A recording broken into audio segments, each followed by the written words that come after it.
I loved my life before it reset. I was a 52-year-old man with a wife and many kids and my own business that let me move my family into an upper middle class home. I can remember everything from that life. My earliest memory is living in a foster home after my parents had died when I was 12.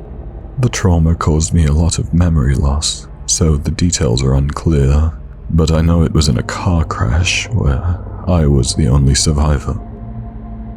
I was adopted a year after the accident by the most perfect parents I could have asked for.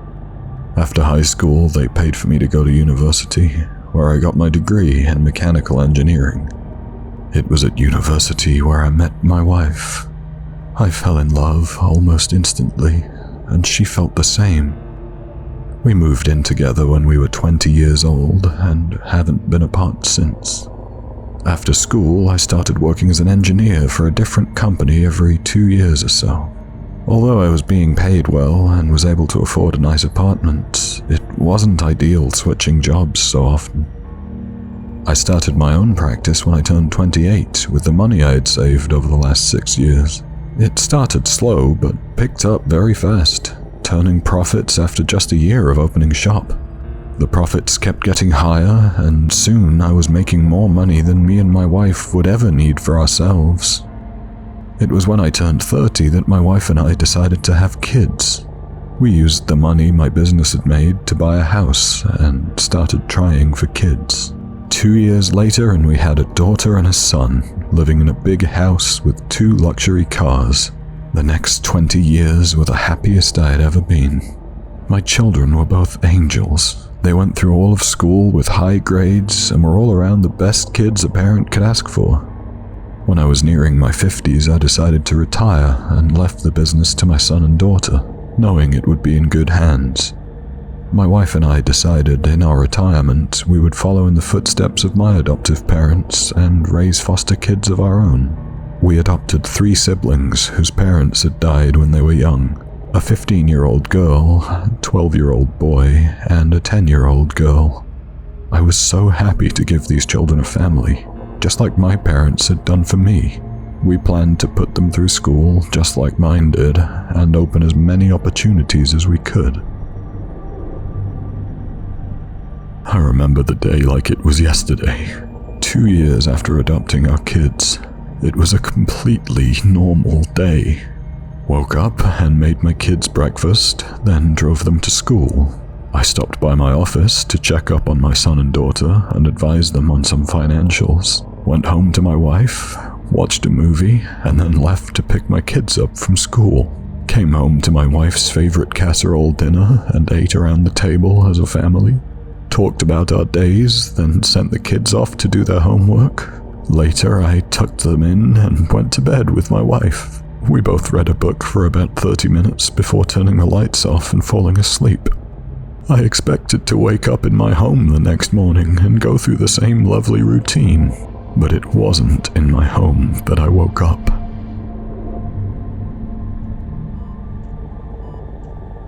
I woke up in the hospital. I didn't know why I was there. I had tubes coming in and out of me, multiple needles in my arm, and I could hear the beeping of a heart monitor. A couple doctors stood over me with a look of shock spread across their faces. They stared at me for a while before leaving the room abruptly. I was left staring into the piercing light above me. I felt different from yesterday. I slowly reached my hand to my head and feel a full head of hair that wasn't there the day before. I moved my hand across my face, feeling the bare skin where a beard once was. Everything was different. I didn't know where my wife or kids were, and I didn't understand why I fell asleep in my home and woke up here. A couple minutes passed before the doctors returned, with about a half-dozen people I didn't recognize following behind. They all looked like they'd been crying. When they all saw my face, they started crying even more, except they looked happy. A woman walked up to me and put her hand on my cheek. She expressed how happy she was to see me, and how she thought I had passed. I didn't understand why she would think I had died and why she cared so much for me.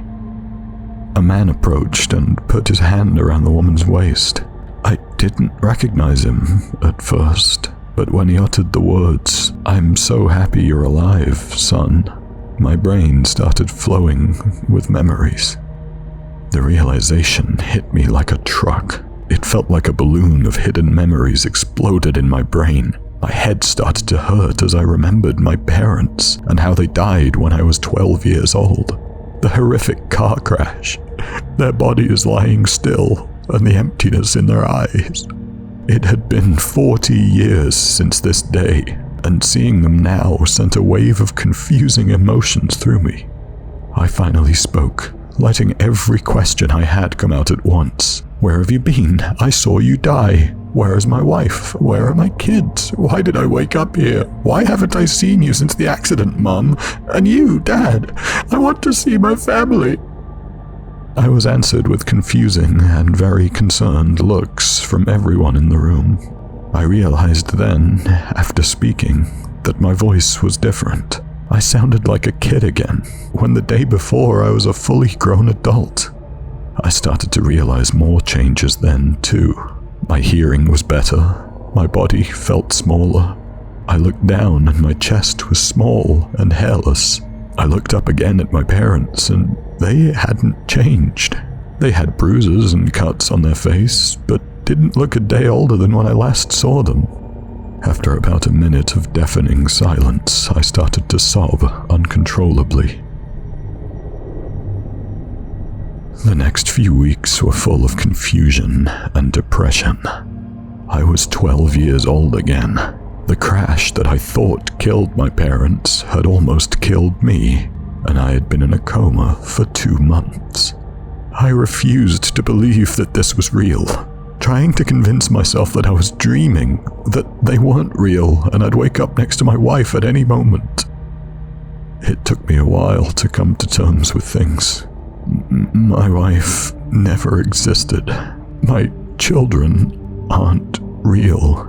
My adoptive parents aren't real. It's been a year now since I woke up in this life. I go to school, see people I don't recognize that know my name, friends that I don't remember. I'm taught things I already know in my middle school classes. I go to therapy 3 times a week, trying to move past the life I had. I feel depressed every day, knowing I'm starting all over, that I'll never see my wife and kids ever again.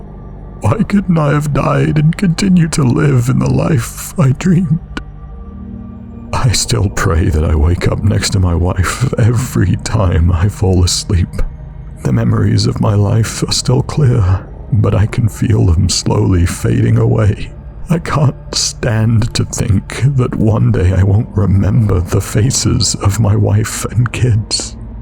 I will continue to relive my life, starting from beginning again. I know it couldn't have all been fabricated. Even if I have to live out this life now, I know I'll see them again someday.